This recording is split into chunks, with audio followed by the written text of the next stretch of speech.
डोंगर जात्रा देखिलु अंता काना हला जे एटा लोक माने अतकिटे भिड़ी जन सो है कैसे welcome back to my mini blog सो है कैसे से हम एटा चार जन एटा बाइक रे पलाई जाउ जो तार पर काय सेटा देखि बा बासणी छक एटा तेल पकाले पलाई आनो तार पर एटा डोंगर केटा पहुंची सार पर काहला वाले आज जेनटा एटा खोलिया पाले एटा सीधा एटा यात्रा हो जे हमर एटा चुडाखाई यात्रा तो जन एना डोंगर के देखि आइतलो लाइक कमेंट शेयर गुटे सब्सक्राइब कर दबो तो गाइस देखि बार दो एटा हाय कर दो मोर भाई मोर पुदरा तो चलो एटा ऊपर के जिमा एटा देखि पारथो एटा डोंगर के एटा पहुंचे गुली तार पर देखि पारथो गाइस एटा बहुत दिन गला वीडियो बनाई गल थरी ना ए वीडियो बनाई पारी तो एटा ऊपर के एटा जाउ देखि पारथो तो एटा घोटी खुंडे बजानो और सीधा में चीताटा माखी बोली तो देखि पारथो गाइस तो चीताटा माखी जाउ जे तो गाइस देखि पारथो तो व्यू देखो देखिनी एटा देखो गंदा पूरा व्यू पूरा बढ़िया देखा जाउ तो गोटे इने एटा ड्रोन रो गोटे उड़ाइथिले एटा देखो चलो गोटे सीन दे दउ जे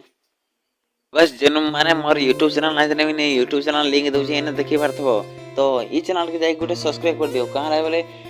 इटा 2024 आलानी 2024 भीतर मते 1 के सब्सक्राइब करवार अछि तो ई मासे गुटे भीतर तो गाइस तमे बहुत सारा प्यार सपोर्ट और सब्सक्राइब करो तो जाकर गुटे सब्सक्राइब कर दियो भलिया पाले यात्रा हो जा मोर भाई रे कंता आकरे देखो जन देखो